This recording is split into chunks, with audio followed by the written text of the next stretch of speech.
Covid. Dan sekarang ini bidang yang semua orang merasa tahu dengan politik. Tokoh baik mungkin politik. Walaupun politik itu kalau dalam konteks Indonesia itu memang penuh kejutan, sehingga ada yang menyebut politik itu sudah pol masih bisa diutak-atik. Ada yang bilang politik itu pesta, ada pesta demokrasi, semuanya bergembira. Tapi pesta juga diartikan pesta yang benar-benar manis, pesta orang itu. Sehingga ada yang bilang pesta itu artinya tipis-tipis, yang penting merata. Repot tentang bangsa kita ini. Tetapi itu kita semuanya bersyukur, alhamdulillah, perhelatan politik 2024 berjalan dengan lancar, aman, dan damai, tertib. Bahkan menurut saya Indonesia bisa menunjukkan kepada dunia bagaimana berdemokrasi yang gembira, bagaimana berdemokrasi yang damai. Karena dalam pengamatan saya, sistem politik Indonesia itu paling sulit diterapkan.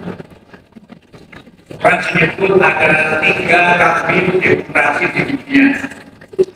Yang pertama itu Amerika Serikat, yang kedua India, yang ketiga Indonesia. Tapi ada yang berbeda dalam sistem politik di 3 negara itu. Kalau di Amerika itu pemilihan presiden itu tidak bareng dengan pemilihan anggota legislatif, tidak bareng dengan pemilihan anggota Kongres dan anggota Senat. Jadi presiden, kemudian legislatif, Senat dan Kongres itu tersendiri. Dan di Amerika tidak harus selesai satu kali dan tidak harus semua memilih suara. Di Amerika itu boleh nyoblos pakai pos, nyoblos dewi, dikira lewat kantor pos itu bisa. Kalau di sini kan tidak bisa begitu. Sehingga lebih rileks, lebih gembira suasananya.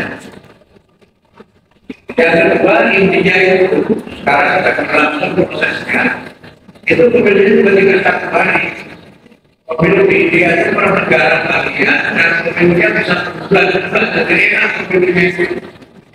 Nah, kita itu ratusan juta pemilih, kudusnya ratusan setiap mulai dari pemungutan suara sampai penghitungan suara itu di Indonesia saja. Ternyata iso.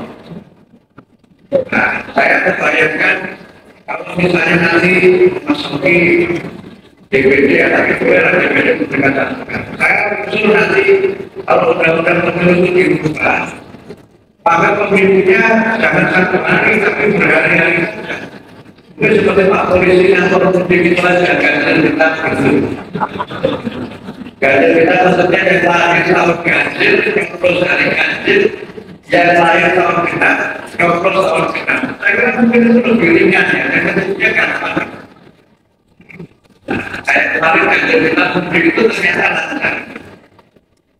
Tetapi apapun Bapak Ibu sekalian, kita semuanya bersyukur, masa mungkin terpilih, dan tentu saja ini menunjukkan bagaimana soliditas warga masyarakatan Muhammadiyah Yogyakarta, wabil khusus Muhammadiyah Indonesia, Sleman Yogyakarta.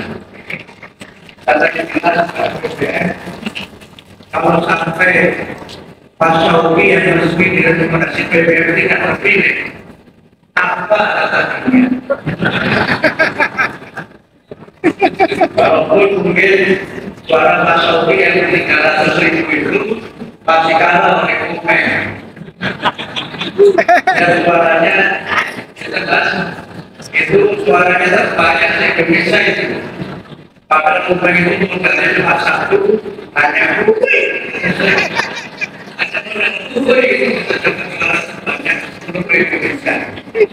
Mungkin kalau ada yang lagi nanti masukin dan jangan gue dari sebenarnya itu dengan pakai sebenarnya awal terus. Tapi begitulah konsekuensi demokrasi yang memang sudah dipilih oleh bangsa Indonesia sebagai sistem politik yang paling mungkin di negara yang maju seperti Indonesia ini. Karena itu mana terkait dengan ini kami juga menyampaikan terima kasih dan apresiasi kepada warga Persyarikatan Muhammadiyah yang telah menjadi teladan dalam proses politik yang berlangsung di tahun 2024 ini. Saya menyampaikan ini meneruskan yang disampaikan oleh Pak Kapolri ketika beliau hadir dalam silaturahmi halal bihalal kantor PP Muhammadiyah Jakarta. Dia menyampaikan bagaimana Partai Muhammadiyah menjadi teladan dalam pemilu yang berlangsung secara damai dan turut serta menciptakan situasi yang kondusif sehingga perhelatan itu berlangsung dan alhamdulillah semuanya sudah selesai.